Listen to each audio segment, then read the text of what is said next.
She walked into the courtroom with nothing but her plea, ignored, laughed at, dismissed as if her voice didn't matter. No one knew she held a power no one dared question. Before we dive deeper into her story, pause for a moment. If you believe stories like this need to be heard, drop a comment sharing your thoughts, like the video, and share it with someone who needs to see it. In that moment, the room underestimated her completely, but what she revealed next would shock everyone and turn the tables on a system built to silence her. How could one woman's authority expose the truth they all tried to ignore? This is her story, and the moment justice finally had to listen. It was a typical morning in the city courthouse. She had spent years studying law, climbing every step with determination, and now she walked the halls with quiet confidence. To most, she was just another attorney, another face in the crowd, but she carried a mission no one fully understood. Today, she was there for a routine hearing, one she expected to handle with professionalism. Yet the room already carried an unspoken bias, a weight pressing down before she even spoke. Little did anyone know, the system was about to underestimate her completely, and the day she stepped into that courtroom would test everything she had worked for. The courtroom buzzed with quiet murmurs as she stepped up to present her plea. Every eye seemed to weigh her, some with curiosity, others with barely disguised contempt. She spoke clearly, outlining the facts, laying out the evidence, but the judge barely looked up. A scoff, a chuckle, a dismissive gesture, her words hung in the air like smoke, ignored, as if her presence itself was a joke. Around her, whispers stirred, some sympathetic, most indifferent. She could feel the tension pressing down, each second stretching longer than the last, each glance a reminder that the system was designed to overlook people like her. Her mind raced. Years of study, preparation, and perseverance could be undone by the assumptions in this room. She had expected challenges, yes, but this blatant dismissal was something else entirely. The judge's laughter echoed louder than the testimony, reverberating in her chest like a warning. Something inside her tightened, a mix of anger and disbelief. How could they not see the truth, the weight of what she was presenting? Yet she held herself steady, refusing to falter under the invisible pressure. Every eye in the room watched her, some with anticipation, some with skepticism, but she refused to let them define her. Her authority wasn't just on paper, it was in her resolve, in the quiet confidence that comes from knowing the truth is on your side. And yet, even as she prepared to escalate, a part of her wondered, would anyone listen? Would her voice pierce the walls of prejudice that had been built around this courtroom for decades? As the minutes dragged on, tension coiled tighter. The opposing counsel interjected, smirks hidden behind polite nods, subtly undermining her at every turn. Each word, each motion, was calculated to diminish her presence, to make her feel small, invisible. And still, she pressed on, threading her arguments together, forcing the room to pay attention, forcing them to reckon with the authority she carried, an authority they didn't yet recognize.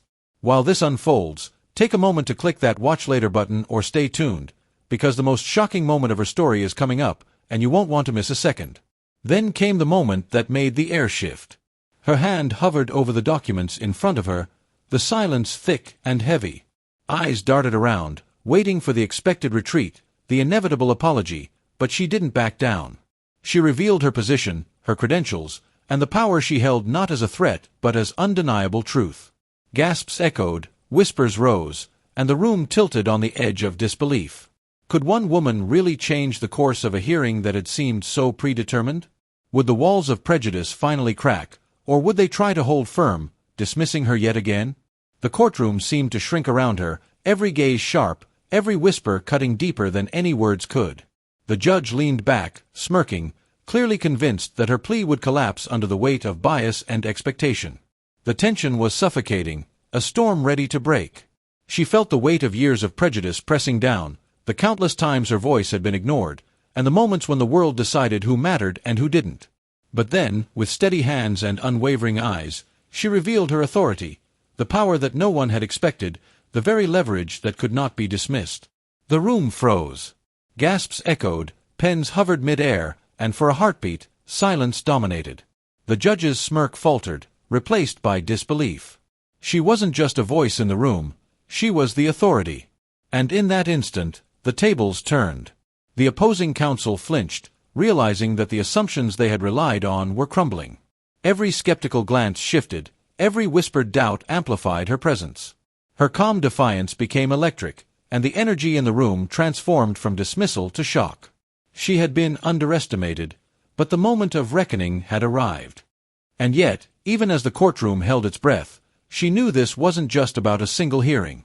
It was about every ignored voice, every silenced story, and every injustice that went unseen. The power she revealed was not merely personal, it was symbolic, a challenge to the system itself. The question hung heavy in the air. Would justice bend to prejudice, or would truth finally pierce through the walls built to contain it? In that suspended moment, all eyes were on her, the room trembling with the weight of what was about to unfold. And then, as the judge opened his mouth, the outcome teetered on the edge of inevitability and shock. The courtroom finally exhaled as the weight lifted from her shoulders. Her plea had been heard, her authority acknowledged, and the injustice that had loomed over her now faltered under the undeniable truth. For the first time that day, she allowed herself a quiet moment of relief, but it was not just relief. It was a triumph carved from years of being underestimated, dismissed, and silenced. She had turned the tide, not with anger, but with unwavering resolve and the courage to claim the power she had earned. Around her, the room felt different. The whispers of disbelief had transformed into a reluctant respect. The judge, once smug and dismissive, now had no choice but to reckon with what had just unfolded. And yet, even in that victory, she understood that her story was not unique. It was a reflection of a larger reality, one where countless voices are ignored because of the color of their skin, their background, or the assumptions of those in power. Her triumph was a reminder that change is possible, that one person's courage can illuminate the cracks in a system built to silence. But it was also a call to action. The fight against racial injustice does not end with a single courtroom victory. It continues in every moment where someone is underestimated, dismissed, or ignored. As she walked out of the courtroom, her head held high, the question lingered in the air, haunting and powerful. How many more voices must be silenced before the world truly listens? If this story moved you, make sure to hit subscribe and turn on notifications so you never miss stories that matter. This wasn't just her story, it was a story that demanded attention, reflection, and action. And now, it was impossible to forget.